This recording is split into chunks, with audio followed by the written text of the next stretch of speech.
नमस्कार मित्रों, ज्ञानकुंज चैनल पर आपका स्वागत है। मित्रों, संत कबीर गांव के बाहर झोपड़ी बनाकर अपने पुत्र कमाल के साथ रहते थे। संत कबीर जी का रोज का नियम था, नदी में स्नान करके गांव के सभी मंदिरों में जल चढ़ाकर दोपहर बाद भजन में बैठते, शाम को देर से घर लौटते। वह अपने नित्य नियम से गांव में निकले थे। इधर पास के गांव के जमींदार का एक ही जवान लड़का था जो रात को अचानक मर गया। रात भर रोना धोना चला। आखिर में किसी ने सुझाया कि गांव के बाहर जो बाबा रहते हैं उनके पास ले चलो, शायद वह कुछ कर दें। सब तैयार हो गए। लाश को लेकर सब पहुंचे कुटिया पर। देखा बाबा तो है नहीं, अब क्या करें। तभी कमाल आ गए। उनसे पूछा कि बाबा कब तक आएंगे। कमाल ने बताया कि अब उनकी उम्र हो गई है। सब मंदिरों के दर्शन करके लौटते लौटते रात हो जाती है। आप काम बोलो क्या है। लोगों ने लड़के के मरने की बात बता दी। कमाल ने सोचा कोई बीमारी होती तो ठीक था, पर ये तो मर गया है, अब क्या करें। फिर भी सोचा लाओ कुछ करके देखते हैं, शायद बात बन जाए। कमाल ने कमंडल उठाया, लाश की 3 परिक्रमा की, फिर 3 बार गंगा जल का कमंडल से छींटा मारा और 3 बार राम नाम का उच्चारण किया। लड़का देखते ही देखते उठकर खड़ा हो गया। लोगों की खुशी की सीमा न रही। इधर कबीर जी को किसी ने बताया कि आपके कुटिया की ओर गांव के जमींदार और सभी लोग गए हैं। कबीर जी झटकते कदमों से बढ़ने लगे। उन्हें रास्ते में ही लोग नाचते कूदते मिले। कबीर जी कुछ समझ नहीं पाए। कुटिया पहुंचकर कमाल से पूछा क्या बात हुई, तो कमाल तो कुछ और ही बताने लगा। बोला, गुरुजी बहुत दिन से आप बोल रहे थे ना कि तीर्थ यात्रा पर जाना है, तो अब आप जाओ यहाँ, तो अब मैं सब संभाल लूंगा। कबीर जी ने पूछा क्या संभाल लेगा। कमाल बोला, बस यही मरे को जिंदा करना, बीमार को ठीक करना, ये तो सब अब मैं ही कर लूंगा। अब आप तो यात्रा पर जाओ, जब तक आपकी इच्छा हो। कबीर ने मन ही मन सोचा, चेले को सिद्धि तो प्राप्त हो गई है, पर सिद्धि के साथ ही साथ इसे घमंड भी आ गया है। पहले तो इसका ही इलाज करना पड़ेगा, बाद में तीर्थ यात्रा होगी, क्योंकि साधक में घमंड आया तो साधना समाप्त हो जाती है। कबीर जी ने कहा ठीक है, आने वाली पूर्णमासी को एक भजन का आयोजन करके फिर निकल जाऊंगा यात्रा पर। तब तक तुम आसपास के 2-4 संतों को मेरी चिट्ठी जाकर दे आओ और भजन में आने का निमंत्रण भी देना। कबीर जी ने चिट्ठी में लिखा था, कमाल भयो कपूत, कबीर को कुल गयो डूब। कमाल चिट्ठी लेकर एक संत के पास गया और उनको चिट्ठी दी।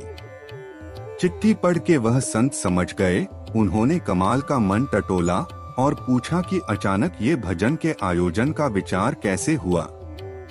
कमाल ने आह के साथ बताया, कुछ नहीं, गुरुजी की लंबे समय से तीर्थ पर जाने की इच्छा थी, अब मैं सब कर ही लेता हूँ। तो मैंने उन्हें कहा कि अब आप जाओ, यात्रा कर आ।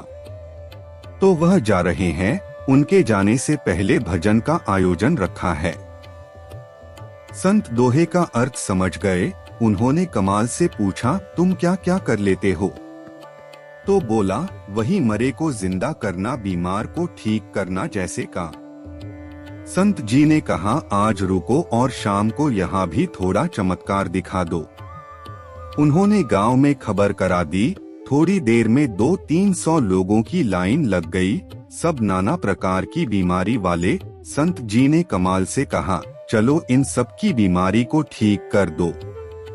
कमाल तो देख के चौंक गया, अरे इतने सारे लोग हैं, इतने लोगों को कैसे ठीक करूं, यह मेरे बस का नहीं है। संत जी ने कहा, कोई बात नहीं, अब ये आए हैं तो निराश लौटाना ठीक नहीं, तुम बैठो। संत जी ने लोटे में जल लिया और राम नाम का एक बार उच्चारण करके छींट दिया। एक लाइन में खड़े सारे लोग ठीक हो गए। फिर दूसरी लाइन पर छींटा मारा, वे भी ठीक। बस 2 बार जल के छींटे मारकर 2 बार राम बोला तो सभी ठीक होके चले गए। संत जी ने कहा, अच्छी बात है कमाल, हम भजन में आएंगे। पास के गांव में एक सूरदास जी रहते हैं, उनको भी जाकर बुला ला। फिर सभी इकट्ठे होकर चलते हैं भजन में। कमाल चल दिया सूरदास जी को बुलाने। सारे रास्ते सोचता रहा कि ये कैसे हुआ कि एक बार राम कहते ही इतने सारे बीमार लोग ठीक हो गए। मैंने तो 3 बार प्रदक्षिणा की, 3 बार गंगा जल छिड़ककर 3 बार राम नाम लिया, तब बात बनी थी। यही सोचते सोचते सूरदास जी की कुटिया पर पहुंच गया। जाके सब बात बताई कि क्यों आना हुआ। कमाल सुना ही रहा था कि इतने में सूरदास बोले, बेटा जल्दी से दौड़ के जा, टेकरी के पीछे नदी में कोई बहा जा रहा है, जल्दी से उसे बचा ले। कमाल दौड़ के गया। टेकरी पर से देखा नदी में एक लड़का बहा आ रहा था। कमाल नदी में कूद गया और लड़के को बाहर निकालकर अपनी पीठ पर लाद के कुटिया की तरफ चलने लगा।